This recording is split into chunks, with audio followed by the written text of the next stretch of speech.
Hello everyone. మామూలుగా chicken అంటేనే అందరికి ఇష్టం ఉంటుంది కదా.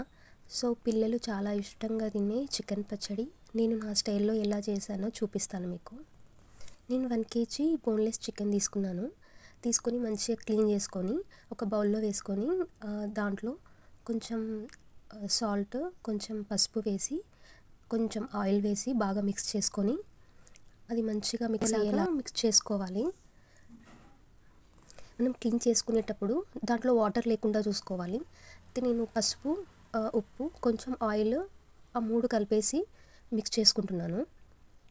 మనము మిక్స్ చేసుకునే ముందు చికెన్ మనం క్లీన్ చేసినప్పుడు వాటర్ లేకుండా చూసుకోవాలి. మనం చికెన్ క్లీన్ చేసిన తర్వాత కొంతసేపు ఫ్యాన్ కింద కానీ అలా పెట్టుకోవాలి, ఎందుకంటే ఆరిపోతుంది కదా.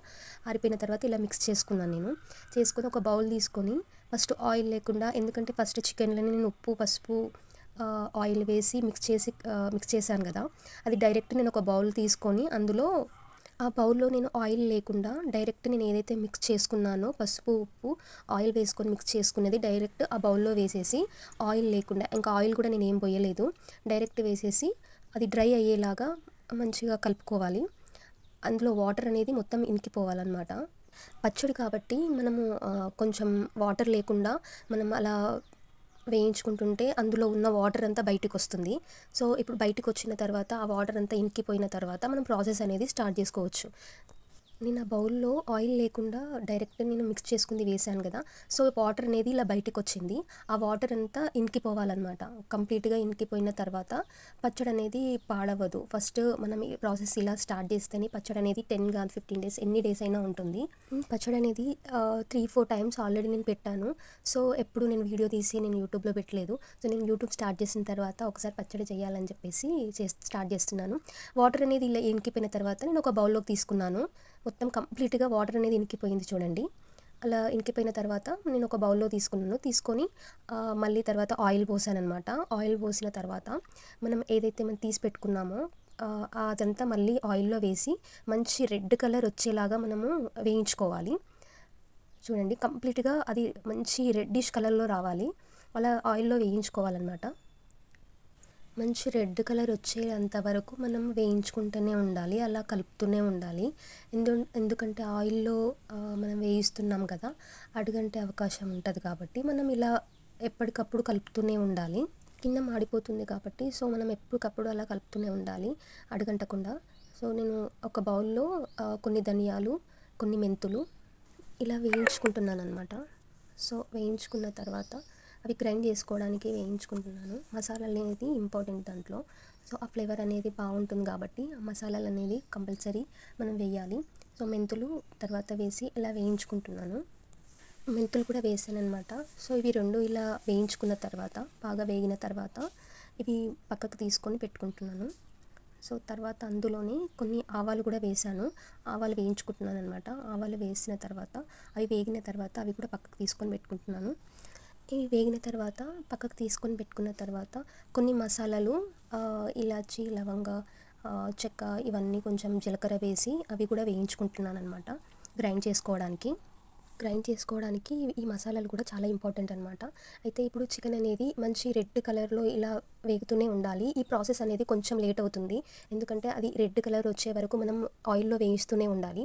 సో మసాలాలు ఇలా నేను ధనియాలు, ఆవాలు, మెంతులు, చెక్క ఇవన్నీ గ్రైండ్ చేసుకుంటున్నాను. గ్రైండ్ చేసుకున్న తర్వాత మసాలాలు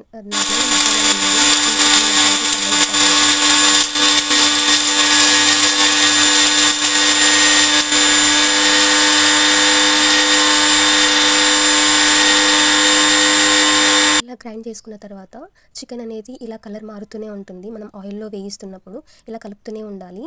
సో కలపడం అనేది చాలా ఇంపార్టెంట్. ఇలా రెడ్ కలర్లో రావాలి అనమాట. సో ఆయిల్లో నుంచి నేను ఇప్పుడు ఇది వేరే బౌల్లోకి తీసుకుంటాను అనమాట. సో మెల్లిమెల్లిగా కొంచెం వేసుకుంటూ ఆయిల్లో నుంచి నేను ఇంకో బౌల్లోకి వేస్తున్నాను. సో ఏంటంటే ఆయిల్లో మనం మళ్ళీ ప్రాసెస్ వేరే ఉంటుంది. సో కొంచెం వేసుకుంటూ నేను అలా ఆయిల్ బౌల్లో తీసుకుంటున్నాను.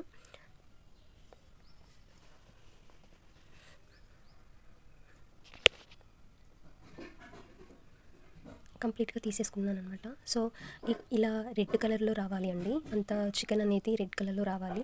సో నేను ఆయిల్లో కొంచెం కరివేపాకు గార్నిష్ కోసం పైన మనం తింటున్నప్పుడు కొంచెం క్రంచీ క్రంచీగా అనిపిస్తుంది అనమాట. సో ఆ ఫ్లేవర్ కోసం నేను కరివేపాకు అలా వేయించుకున్నాను పైన వేసుకోవడానికి. సో ఆయిల్లో ఇలా కరివేపాకు వేయించుకున్నాను. సో ఫ్లేవర్ ఏంటంటే మనం తింటున్నప్పుడు కొంచెం పైన కరివేపాకు ఫ్లేవర్ అనేది బాగా వస్తుంది కదా. సో ఇప్పుడు నేను ఆయిల్లో కొంచెం అల్లం వెల్లుల్లి పేస్ట్ వేసి మంచిగా వేయించాలన్నమాట. సో వేగిన తర్వాత కొంచెం మనం 1 kgకి ఎంత అయితే సరిపోతుందో అంత మనము అల్లం వెల్లుల్లి పేస్ట్ తీసుకొని అలా ఆయిల్లో వేయించుకోవాలి మంచిగా. ఈ అల్లం వెల్లుల్లి పేస్ట్ కూడా అండి మనం అప్పటికప్పుడు మనము గ్రైండ్ చేసుకుంది కొంచెం ఫ్లేవర్ అనేది బాగా వస్తుంది. మనం ముందే పట్టి పెట్టుకుంది అల్లం వెల్లుల్లి పేస్ట్ అంత ఫ్లేవర్గా అనిపించదు. సో అప్పటికప్పుడు మనం పచ్చడి పెట్టుకుందాము అనుకునే టైంలో మనం అప్పుడే తీసుకొని కొంచెం లైట్గా 1 kgకి ఎంతైతే అల్లం పేస్ట్ సరిపోతుందో సో అంత మనం తీసుకొని మనం గ్రైండ్ చేసుకొని దాంట్లో వేసుకుంటే ఫ్లేవర్ అనేది చాలా బాగా వస్తుంది. సో ఇంకా అల్లం వెల్లుల్లి పేస్ట్ వేగిన తర్వాత మనం అయితే చికెన్ తీసుకున్నది పక్కకు తీసి పెట్టుకున్నది ఇలా దాంట్లో వేసేసి మంచిగా మిక్స్ అయ్యేలాగా కలపాలండి. అలా కలుపుతూనే ఉండాలి, మంచిగా దానికి పట్టేంత వరకు కలుపుతూనే ఉండాలి. ఇలా కలుపుతూనే ఉండాలి, మెల్లిమెల్లిగా కలుపుతూ ఉండాలి. సో కింద ఇంకా అల్లం వెల్లుల్లి పేస్ట్ కాబట్టి కింద ఖచ్చితంగా అడుగంటుతుంది. సో అడుగంటకుండా మనము కలుపుతూనే ఉండాలి. కలిపిన తర్వాత మనం ఏదైతే గ్రైండ్ చేసుకున్నామో ఆ గ్రైండ్ మసాలాలు అనేది ఫస్ట్ వేయాలండి. సో వేసి మంచిగా మిక్స్ చేసుకోవాలి. ఇలా కలుపుతూనే ఉండాలి. మసాలాలు కాబట్టి తొందరగా మాడిపోయే అవకాశం ఉంటుంది కదా. సో మనం మాడకుండా అలా కలుపుతూనే ఉండాలి. ఇలా కలుపుతూనే మంచిగా మిక్స్ చేసుకోవాలి. సో ఇలా మిక్స్ చేసుకున్న తర్వాత అందులోకి మనము సరిపడంత అంటే 1 kgకి ఎంతైతే సరిపోతుందో మనం కారం కూడా అంతే వేసుకోవాలి. అంటే కారం ఎక్కువ తినేవాళ్ళు కొంచెం ఎక్కువ వేసుకున్నా సరిపోతుంది, లేదా తక్కువ తినేవాళ్ళు తక్కువ వేసుకున్నా సరిపోతుంది. కానీ ఉప్పు మాత్రం కరెక్ట్గా వేయాలండి, ఎందుకంటే ఉప్పు కరెక్ట్గా లేకపోతే ఖరాబ్ అయ్యే అవకాశం ఉంటుంది కాబట్టి పచ్చడిలో. సో ఏంటంటే ఉప్పు అనేది నార్మల్గా కొంచెం ఎక్కువనే వేస్తానండి పచ్చడిలో. సో నేను ఉప్పు కొంచెం ఎక్కువనే వేసినాను. ఇలా మిక్స్ చేసుకోవాలి మంచిగా ఉప్పు వేసి.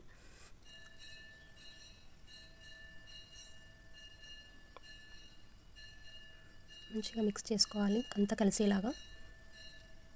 నేనైతే కరివేపాకు ఇందాక నేను ఆయిల్లో వేయించుకున్నాను కదండి, అది పైన వేసేసి గార్నిష్ లాగా చేశానండి. సో ఇలా నా స్టైల్లో నేను ఇలా పచ్చడి అనేది ఇలా చేస్తానండి. నార్మల్గా పిల్లలు చాలా ఇష్టంగా తింటారు. సో ఇంట్లో సపోజ్ ఏదైనా కర్రీ వాళ్ళకి నచ్చకపోయినా మనం నిల్వ ఉంచుకుంటాం కాబట్టి ఇలా నిల్వ పచ్చడి చేసుకోవడం అనేది బాగుంటుంది కదండి, అందుకని నేను చేశాను. కరివేపాకు అనేది ఇలా గార్నిష్ చేసుకుంటున్నామండి, అది కూడా మిక్స్ చేసుకుంటాము. సో అది తింటున్నప్పుడు ఆ ఫ్లేవర్ అనేది చాలా బాగా అనిపిస్తుంది కదా. సో దానికోసం మనము కరివేపాకు అనేది నార్మల్గా వేసుకుంటాము. అది ఆప్షనల్ అండి, ఎవరి ఇష్టం లేకపోతే అది వేసుకోకుండా పర్లేదు, ఎందుకంటే పచ్చడి కాబట్టి అది కొంచెం ఫ్లేవర్ కోసం అని నేను అలా వేసాను అనమాట. సో ఇది ప్రాసెస్ అంతా కంప్లీట్ అయిందండి. సో ఇది అయిపోయిన తర్వాత ఇది చల్లగా అయిన తర్వాత మనం నిమ్మకాయలు పిండుకుంటే కొంచెం టేస్ట్ అనేది చాలా బాగుంటుంది. నా స్టైల్లో నేను చికెన్ పచ్చడి ఇలా చేశానండి. మీకు నచ్చినట్టయితే సబ్స్క్రైబ్ చేసుకోండి.